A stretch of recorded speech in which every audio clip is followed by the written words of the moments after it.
Hi hello welcome to Indian knowledge university. ఈరోజు current affair మరియు విద్య ఉద్యోగ సమాచారం చూసుకుంటే ప్రధానంగా అయితే మనకి ఈరోజు చాలా కరెంట్ అఫైర్స్ మరియు ఎడ్యుకేషన్ సంబంధించిన పాయింట్స్ అయితే రావడం జరిగింది. ఇందులో ప్రధానంగా మనకు ఇయర్ రౌండప్ గురించి కొన్ని పాయింట్లు అయితే డిస్కషన్ చేయడం జరుగుతుంది. సో వీడియో అయితే స్కిప్ చేయకుండా ఎండింగ్ వరకు చూసే ప్రయత్నం చేయండి. అదేవిధంగా వీడియో చూస్తున్న వారు లైక్ చేయడం మాత్రం మర్చిపోద్దు. మీరు చేసే లైక్ వల్ల ఎడ్యుకేషన్ సంబంధించిన వీడియో కాబట్టి మరికొంతమందికి చేరే ప్రయత్నం జరుగుతుంది. త్వరలో అంగన్వాడీ పోస్టుల భర్తీ మంత్రి సీతక్క అని చెప్పి ఇవ్వడం జరిగింది. మనకి రాష్ట్రంలో 14,000 వరకు ఖాళీగా ఉన్న అంగన్వాడీ పోస్టులను త్వరలోనే భర్తీ చేస్తామని మంత్రి చెప్పడం జరిగింది. అదేవిధంగా అంగన్వాడీ కార్యకర్తల వేతనాల పెంపు కూడా చర్యలు తీసుకుంటామని చెప్పి కూడా మనకు పేర్కొనడం జరిగింది. కాబట్టి మనకు త్వరలో అంగన్వాడీలో ఉద్యోగాలు అయితే ఫిలప్ చేసే అవకాశం ఉంది. అదేవిధంగా జనవరి 1న ఎక్స్పో షాట్ ప్రయోగం అని చెప్పి ఇవ్వడం జరిగింది. మనకి జంట కృష్ణ బిలాలు మరియు న్యూట్రాన్ల నక్షత్రాల రహస్యాలు కనుగొనే లక్ష్యంతో ఇస్రో మరో ప్రయోగానికి సిద్ధమైంది. అంతరిక్ష వెలుగులేని ప్రాంతాల నుంచి ప్రసరించే ఎక్స్రే కిరణాల మూలాలు ఆవిర్భావం గురించి తెలుసుకునేందుకు ఎక్స్పో షాట్ను వచ్చే ఏడాది జనవరి 1వ తేదీన ప్రయోగించాలని ఇస్రో నిర్ణయించింది. ఇందులో ప్రధానంగా చూసుకుంటే అమెరికా తర్వాత ఖగోళ పరిశోధనలపై వ్యోమనౌకను పంపుతున్న రెండో దేశంగా మాత్రం మన ఇస్రో అయితే రికార్డుకి ఎక్కడం జరుగుతుంది. ఇది మనకు జనవరి 1న ఎక్స్పో షాట్ ప్రయోగం గురించి కొంత సమాచారం. అదేవిధంగా నౌకాదళంలోకి ఐఎన్ఎస్ ఇంపాల్ భారత నావికాదళ సామర్థ్యాన్ని మరింత పటిష్టం చేస్తూ అత్యాధునిక స్టెల్త్ గైడెడ్ క్షిపణి విధ్వంసక యుద్ధ నౌక ఐఎన్ఎస్ ఇంపాల్ మంగళవారం భారత నౌకాదళంలోకి చేరింది. దీన్ని రక్షణ శాఖ మంత్రి రాజ్నాథ్ సింగ్ ఈ నౌకను ప్రారంభించారు. ఈ నౌకను ముంబైలోని ప్రభుత్వ రంగ మజగావ్ డాక్ లిమిటెడ్ తయారు చేయడం జరిగింది. ఈశాన్య రాష్ట్రాల్లోని ఒక నగరం పేరును యుద్ధ నౌకకు పెట్టడం ఇదే తొలిసారని చెప్పడం మనకు ఇవ్వడం జరిగింది. ఈ నౌక గురించి కూడా కొంత సమాచారం అయితే అందుబాటులో ఉంది, చూసుకోవచ్చు ఒకసారి. అదేవిధంగా పాక్ ఎన్నికల్లో తొలిసారిగా హిందూ మహిళ. ముస్లింల ఆధిపత్యం ఉండే పాకిస్తాన్లో ఫిబ్రవరిలో జరగబోయే దేశ సార్వత్రిక ఎన్నికల సమరంలో తొలిసారిగా ఒక హిందూ మహిళ పోటీకి నిలబడిందని చెప్పి ఇవ్వడం జరిగింది. ఖైబర్ పఖ్తూన్ఖ్వా రాష్ట్రంలోని PK-25 పార్లమెంటు స్థానం నుంచి సవీరా పర్కాష్ అనే మహిళ పోటీ చేస్తున్నారు. హిందూ అయిన సవీరా వృత్తిరీత్యా వైద్యురాలు. పాకిస్తాన్ పీపుల్స్ పార్టీ PPP తరపున బునేర్ జిల్లాలో ఆమె నామినేషన్ దాఖలు చేశారని చెప్పి కూడా ఇవ్వడం జరిగింది. ఇదైతే మనకు పాకిస్తాన్లో తొలిసారి హిందూ మహిళ కాబట్టి ఈమె గురించి గెలిస్తే మాత్రం ఇంకా సంచలనంగా మారే అవకాశం కూడా ఉంది. కాబట్టి ఒకసారి గుర్తుంచుకునే ప్రయత్నం చేయండి. మనకు 2023 ఇయర్లో జరిగిన కొన్ని ముఖ్యమైన పాయింట్ చూసుకుంటే ఆర్టికల్ 370 గురించి కొంత అయితే సమాచారం రావడం జరిగింది. కాశ్మీర్కు పలు విషయాల్లో ప్రత్యేక హోదా కల్పించిన ఈ వివాదాస్పద ఆర్టికల్ను రద్దు చేస్తూ మోదీ ప్రభుత్వం తీసుకున్న నిర్ణయాన్ని సుప్రీంకోర్టు పూర్తిగా సమర్థించింది. ఏ రాష్ట్రానికి విడిగా అంతర్గత ప్రజాస్వామ్యం అంటూ ఉండబోదని కుండబద్దలు కొట్టిందని చెప్పి మనకు ఇవ్వడం జరిగింది. 5 న్యాయమూర్తుల రాజ్యాంగ ధర్మాసనం డిసెంబర్ 11న ఈ మేరకు ఏకగ్రీవంగా తీర్పు వెలువరించింది. దాంతో కాశ్మీర్కు ప్రత్యేక పతాకం, రాజ్యాంగం, అంతర్గత వ్యవహారాల్లో పూర్తి స్వతంత్రత ప్రతిపత్తి కల్పించిన ఆర్టికల్ 370 శాశ్వతంగా కాలగర్భంలో కలిసిపోయిందని చెప్పి మనకు పేర్కొనడం జరిగింది. సో కాబట్టి ఈ విషయాన్ని అయితే గుర్తుంచుకునే ప్రయత్నం చేయండి. అదేవిధంగా 2024 లోక్సభ ఎన్నికలకు సెమీఫైనల్స్గా భావించిన 5 రాష్ట్రాల అసెంబ్లీ ఎన్నికల ఫలితాలు బీజేపీకి మరింత ఊపునిస్తే విపక్ష కాంగ్రెస్ను తీవ్ర నిరాశకు లోన్ చేశాయని చెప్పి కూడా ఇవ్వడం జరిగింది. ఈ ఏడాది చివరిలో జరిగిన ఎన్నికల్లో కాంగ్రెస్ పాలిత రాజస్థాన్ మరియు ఛత్తీస్గఢ్లో బీజేపీ విజయబావుట ఎగరవేయడమే కాక మధ్యప్రదేశ్లోనూ ఘన విజయం సాధించింది. ఎన్ని హామీలు ఇచ్చినా రాజస్థాన్లో ఓటమి చవిచూడమే కాక అధికారం నిలుపుకోవడం ఖాయమని భావించిన ఛత్తీస్గఢ్లోనూ కోల్పోవడంతో కాంగ్రెస్ తీవ్ర నైరాశ్యానికి లోనైంది. తెలంగాణలో సాధించిన అనూహ్య విజయం ఈ ఓటముల ముందు చిన్నబోయింది. మరొక పాయింట్ చూసుకుంటే బైడెన్ అమెరికా చరిత్రలో అత్యంత వృద్ధ అధ్యక్షుడైన 81 ఏళ్ల బైడెన్ 2024లో ఈ అధ్యక్ష ఎన్నికల్లో మళ్లీ నెగ్గి తన రికార్డును తానే మెరుగుపరచాలని ప్రయత్నిస్తున్నారు. రష్యాతో యుద్ధంలో ఉక్రెయిన్కు సాయుధ ఆర్థిక మద్దతు కొనసాగింపుపై విమర్శలతో పాటు పాలస్తీనాలో మానవీయ సంక్షోభం ముదురుతున్న యుద్ధం ఆపేలా ఇజ్రాయెల్ను ఒప్పించలేకపోతున్నారంటూ ఈ ఏడాది మరో అప్రతిష్ట కూడా మూటగట్టుకున్నారు ఆయన. రిపబ్లికన్ పార్టీ తరఫున మరోసారి అధ్యక్ష బరిలో దిగేలా ఉన్న డొనాల్డ్ ట్రంప్ గురించి బైడెన్కు గట్టి పోటీ తప్పకపోవచ్చు అంటున్నారు. ఫారిన్ అఫైర్స్ గురించి కూడా ఒక పాయింట్ రావడం జరిగింది. విదేశీ వ్యవహారాల్లో 2023 భారత్కు మిశ్రమ ఫలితాలు ఇచ్చింది. రష్యా ఉక్రెయిన్ యుద్ధం విషయంలో మాదిరిగానే గాజాపై ఇజ్రాయెల్ దాడి విషయంలో కూడా ఏ పక్షం వైపు పూర్తిగా మొగ్గకుండా ఎప్పట్లాగే కేంద్రం ఆచితూచి స్పందిస్తూ వస్తుంది. అంతేగాక G20 సదస్సు నిర్వహణ వంటి పలు అంతర్జాతీయ విజయాలు మన ఖాతాలో పడ్డాయి. అయితే కెనడాలో ఖలిస్తానీ వేర్పాటువాది హర్దీప్ సింగ్ నిజ్జర్ హత్య వెనుక భారత్ ఉందన్న ఆ దేశ ప్రధాని ఆరోపణలు ద్వైపాక్షిక సంబంధాలను తీవ్రంగా ప్రభావితం చేశాయి. ఒక రకంగా ఇరు దేశాల మధ్య నెలల తరబడి దౌత్య యుద్ధమే జరిగిందని చెప్పి కూడా మనకు ఇవ్వడం జరిగింది. ఈ విషయంలో అమెరికా కూడా కెనడాకే దన్నుగా నిలబడడంతో మనకు కొంచెం ఇబ్బందికరంగా మారిందని చెప్పి కూడా మనకు ఇవ్వడం జరిగింది.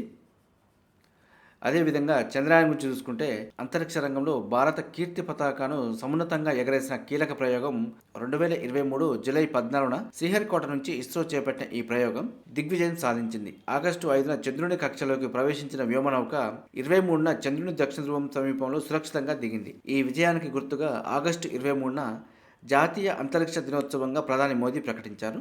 అదేవిధంగా G20 గురించి చూసుకుంటే ప్రతిష్టాత్మక G20 శిఖరాగ్ర సదస్సుకు భారత్ తొలిసారి ఆతిథ్యం ఇచ్చింది. సెప్టెంబర్లో ఢిల్లీలో జరిగిన ఈ కార్యక్రమానికి ప్రపంచంలోని అమెరికా, బ్రిటన్, ఫ్రాన్స్, జర్మనీ తదితర ప్రముఖ దేశాల అధినేతలు తరలివచ్చారు. ప్రధాని మోదీ ప్రతిపాదించిన న్యూఢిల్లీ డిక్లరేషన్ను సదస్సు ఏకగ్రీవంగా ఆమోదించింది. ఈ 3 రోజుల శిఖరాగ్ర ఘన విజయం సాధించి అంతర్జాతీయ వేదికపై భారత కీర్తి ప్రతిష్టలను మరింతగా పెంచిందని చెప్పి మనకు ఇవ్వడం జరిగింది.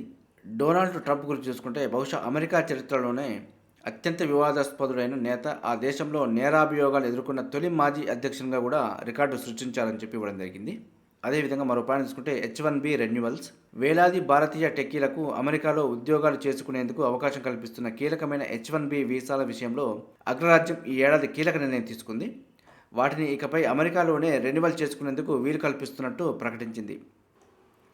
మరో పాయింట్ తీసుకుంటే ఇమ్రాన్ ఖాన్ గురించి కూడా రావడం జరిగింది. గతేడాది పాకిస్తాన్ ప్రధాని పదవి పోగొట్టుకుని హత్యాయత్నం నుంచి తూటా గాయాలతో బయటపడ్డ ఇమ్రాన్ ఖాన్ ఈ ఏడాది ఏకంగా జైలు పాలయ్యారని చెప్పి కూడా ఇవ్వడం జరిగింది. అదేవిధంగా మరో పాయింట్ చూసుకుంటే LGBTQI గురించి కూడా కొంత సమాచారం రావడం జరిగింది. స్వలింగ సంపర్కం ఈ ఏడాది తరచూ వార్తల్లో నిలిచింది. స్వలింగ వివాహాలకు చట్టబద్ధత కల్పించేందుకు సుప్రీంకోర్టు నిరాకరించింది. అది పార్లమెంటు పరిధిలోని అంశం అంటూ అక్టోబర్ 17న తీర్పు వెలువరించింది. అయితే స్వలింగ సంపర్కులకు ఇతరుల మాదిరిగానే అన్ని హక్కులు ఉంటాయని చెప్పి స్పష్టం చేసింది. వాటిని కాపాడాలని, వారిని ఎవరూ చిన్నచూపు చూడకుండా అవసరమైన అన్ని జాగ్రత్తలు తీసుకోవాలని కేంద్రాన్ని, రాష్ట్రాలను ఆదేశించింది. ఇది మనకు LGBTQI గురించి కొత్త సమాచారం. మరో పాయింట్ తీసుకుంటే జిన్పింగ్ గురించి కూడా కొంత రావడం జరిగింది. మావో అనంతరం చైనాలో అత్యంత శక్తివంతుడైన నాయకునిగా అవతరించారు. 2023 మార్చిలో ఏకంగా వరుసగా 3వసారి దేశ అధ్యక్షునిగా ఎన్నికై చరిత్ర సృష్టించారు అని చెప్పి ఇవ్వడం జరిగింది. చైనా చరిత్రలో ఈ ఘనత సాధించిన ఏకైక నాయకునిగా రికార్డులకు ఎక్కారు. అయితే కరోనా కల్లోలాన్ని సమర్థంగా ఎదుర్కోలేకపోయారన్న అప్రతిష్టను మాత్రం మూటగట్టుకోవడం జరిగింది. అదేవిధంగా మరో పాయింట్ చూసుకుంటే మణిపూర్ కల్లోలం. ఈశాన్య రాష్ట్రమైన మణిపూర్ ఈ ఏడాది జాతుల హింసతో అట్టుడికింది. సంఖ్యాధికులైన మొయితీ తెగవారు తమను గిరిజనేతరులుగా గుర్తించాలంటూ డిమాండ్ చేస్తున్నారు. దాన్ని వ్యతిరేకిస్తూ గిరిజన కుకీలు మే 3న జరిపిన ర్యాలీ హింసాత్మకంగా మారింది. కుకీ మహిళను దారుణంగా హింసించి నగ్నంగా ఊరేగించడమే కాక అత్యాచారానికి పాల్పడడంతో రాష్ట్రం బగ్గుమంది. అలా చెలరేగిన హింసాకాండ నేటికి కొనసాగుతూనే ఉందని చెప్పి మనకు ఇవ్వడం జరిగింది. కనీసం 40,000 మందికి పైగా కుకీలు పొరుగు రాష్ట్రాలకు వలసబాట పట్టారని చెప్పి కూడా మనకు కేంద్రం మొయితీల పట్ల పక్షపాతం చూపుతూ సమస్య పరిష్కారంపై మీనమేషాలు లెక్కిస్తుందంటూ కూడా విమర్శల పాలైంది. ఇది మనకు మణిపూర్ కళల గురించి కొంత సమాచారం. అదేవిధంగా కింగ్ చార్లెస్ III గురించి చూసుకుంటే బ్రిటన్ రాజుగా చార్లెస్ III పట్టాభిషేకం జరుపుకున్నారు. మే 6న అట్టహాసంగా జరిగిన ఈ కార్యక్రమానికి ప్రపంచ దేశాధినేతలందరూ హాజరయ్యారు. 73 ఏళ్ల చార్లెస్ III 2023 సెప్టెంబర్ 8న తన తల్లి క్వీన్ ఎలిజబెత్ II మరణంతో గద్దెనెక్కారని చెప్పి మనకు రావడం జరిగింది. అత్యంత పెద్ద వయసులో ఆ బాధ్యతలు చేపట్టి రికార్డులకు ఎక్కారు. 8 నెలల తర్వాత లాంఛనంగా పట్టాభిషిక్తుడయ్యారని చెప్పి కూడా మనకు ఇవ్వడం జరిగింది.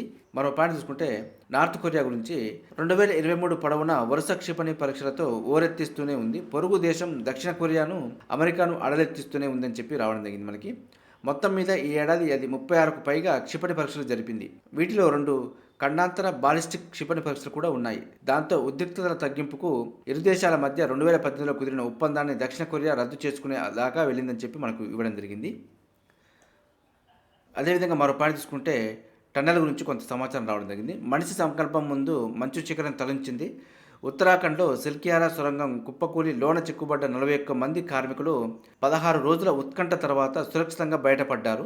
హైవే పనుల్లో భాగంగా నిర్మాణంలో ఉన్న ఈ సొరంగం నవంబర్ 12న పాక్షికంగా కూలిపోయింది. రెస్క్యూ ఆపరేషన్లో రోజుకో సమస్యలతో నిత్యం సస్పెన్స్ నెలకొంటూ వచ్చి కీలకమైన చివరి అంకం సినిమా క్లైమాక్స్ని తలపించిందని చెప్పి కూడా రావడం జరిగింది మనకి. యంత్రబలం చేతులెత్తేసిన వేళ ర్యాట్ హోల్ కార్మికులు చివరి 12 మీటర్ల మేరకు శిథిలాలను జాగ్రత్తగా తవ్వేసి కార్మికులను బయటకు తీసుకొచ్చారని చెప్పి ఇవ్వడం జరిగింది. ఈ విషయాన్ని అయితే కొంచెం గుర్తుపెట్టుకోవాల్సి ఉంటుంది. మరొక పాయింట్ తీసుకుంటే పాకిస్తాన్ దివాలా. 2023లో పాకిస్తాన్ ఆర్థిక కష్టాలు మరింతగా పెరిగాయి. నిత్యావసరాలను కూడా కటకటలాడే పరిస్థితి తలెత్తింది. బియ్యం, గోధుమ, పిండి తదితరాల కోసం జనం కొట్టుకుంటున్న దృశ్యాలు పరిపాటిగా మారాయని చెప్పి ఇవ్వడం జరిగింది. విదేశీ మారక ద్రవ్య నిల్వలు అట్టడుకు చేరాయి. ఏడాది చివరికి వచ్చేసరికి పాస్‌పోర్ట్‌ల ముద్రణకు కావాల్సిన పేపర్ దిగుమతికి కూడా చెల్లింపులు చేయలేని పరిస్థితి చేరుకుందని చెప్పి మనకు ఇవ్వడం జరిగింది.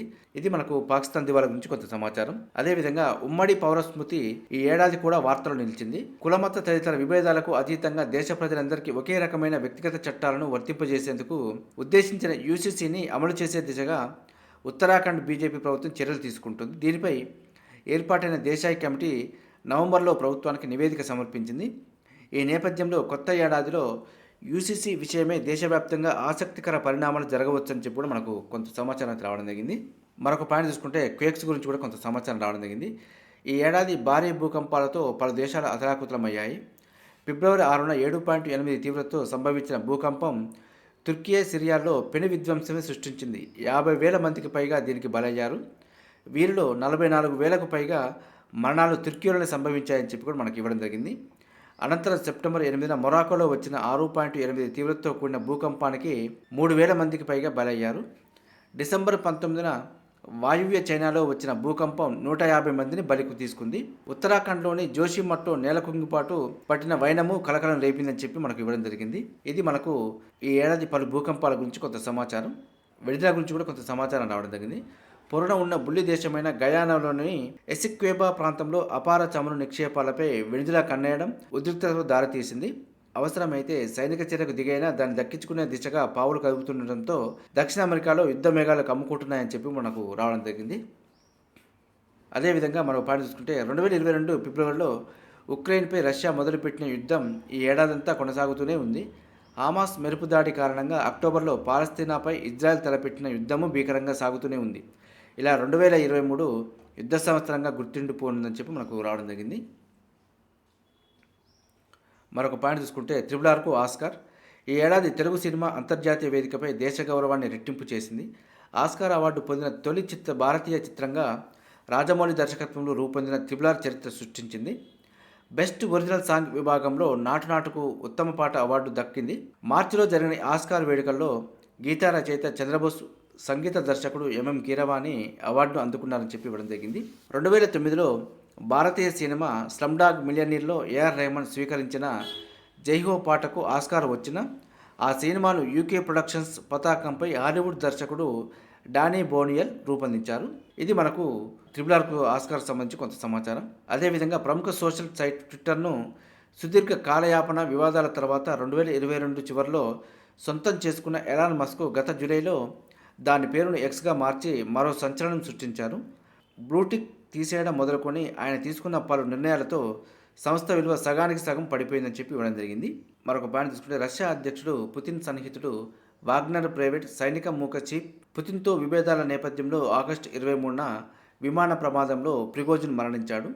రష్యాలో ఇలా అనుమానాస్పదంగా కాలగర్భంలో కలిసిపోయిన వారి జాబితాలో చేరిపోయాడని చెప్పి మనకు ఇవ్వడం జరిగింది. అదేవిధంగా మరో పాయింట్ తీసుకుంటే జియోనిజం గురించి. పశ్చిమాసియాలో ప్రత్యేక యూదు రాజ్య స్థాపనకు పుట్టుకొచ్చిన ఉద్యమం గాజాపై ఇజ్రాయెల్ యుద్ధంతో ఇది మరోసారి తెరపైకి వచ్చింది. తాను జియోనిస్టునని అమెరికా అధ్యక్షుడు బైడెన్ తాజాగా ప్రకటించడంతో మరోసారి వార్తలు నిలిచింది. అదేవిధంగా సస్పెన్షన్ల గురించి కూడా కొంత చూసుకుంటే 2023 ముగింపుకు వచ్చిన వేళ విపక్ష ఎంపీల భారీ సస్పెన్షన్లు పార్లమెంటు శీతాకాల సమావేశాన్ని వేడెక్కించాయి. డిసెంబర్ 13న లోక్సభలో జరిగిన భద్రతా వైఫల్యంపై కేంద్రాన్ని నిలదీస్తూ విపక్ష ఎంపీలు ఉభయ సభలను రోజుల తరబడి హోరెత్తించారు. దాంతో లోక్సభ, రాజ్యసభ రెండింటి నుంచి కలిపి వారం రోజుల వ్యవధిలో ఏకంగా 149 మంది విపక్ష ఎంపీలను సస్పెండ్ చేశారు. ఇంతమంది ఎంపీలను సస్పెండ్ చేయడం పార్లమెంటు చరిత్రలో ఇదే తొలిసారి. ఈ వరుస సస్పెన్షన్లు రాజకీయంగా దుమారం రేపాయని చెప్పి మనకు ఇవ్వడం జరిగింది. ఇది మనకు ఇయర్ రౌండప్లో కొన్ని ముఖ్యమైన పాయింట్స్ గురించి అయితే చెప్పడం జరిగింది. ఇదే విధంగా మరికొన్ని పాయింట్లు చూసుకుంటే ఉద్యోగ నోటిఫికేషన్ల గురించి కూడా కొంత సమాచారం రావడం జరిగింది. గవర్నర్ నిర్ణయం తర్వాతే ఉద్యోగ నోటిఫికేషన్లు అని చెప్పి మనకు ప్రధానంగా రావడం జరిగింది. టీఎస్పీఎస్సీ చైర్మన్ సభ్యుల రాజీనామాలపై గవర్నర్ తమిళిసై ఇంకా నిర్ణయం తీసుకోలేదని, ఆమె నిర్ణయం తీసుకున్న తర్వాత ఉద్యోగ నోటిఫికేషన్లు విడుదల చేసేందుకు ప్రభుత్వం కసరత్తు చేస్తుందని చెప్పి పీసీసీ ఉపాధ్యక్షుడు చామల కిరణ్ కుమార్ రెడ్డి మనకు తెలిపారని చెప్పి ఇవ్వడం జరిగింది. ఇది మనకు ఉద్యోగ నోటిఫికేషన్లు అయితే గవర్నర్ నిర్ణయం తర్వాత మనకు వచ్చే అవకాశం ఉందని చెప్పి మనకు పేర్కొనడం జరిగింది. కరెంట్ అఫైర్ల భాగంగా మనం మెయిన్ పాయింట్ చూసుకుంటే ఫిబ్రవరి 23 నుంచి ఇండియన్ సైన్స్ కాంగ్రెస్ JNTU వేదికగా 3 రోజుల పాటు నిర్వహణ అని చెప్పి రావడం జరిగింది. ఎట్టకేలకు ఇది మన హైదరాబాద్ వేదికగా జరగబోతుంది.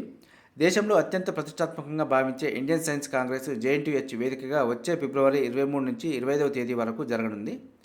సైన్స్ కాంగ్రెస్ ప్రతినిధులు ఇటీవల జేఎన్టీయూహెచ్ని సందర్శించి ఇక్కడ మహాసభల నిర్వహణకు అంగీకరించారు. ఇండియన్ సైన్స్ కాంగ్రెస్ అసోసియేషన్ 1914 నుంచి ఏటా ఈ మహాసభలు నిర్వహిస్తోంది. వీటి నిర్వహణకు కేంద్ర ప్రభుత్వం సైన్స్ అండ్ టెక్నాలజీ విభాగం కొంతవరకు నిధులు ఇవ్వనుంది.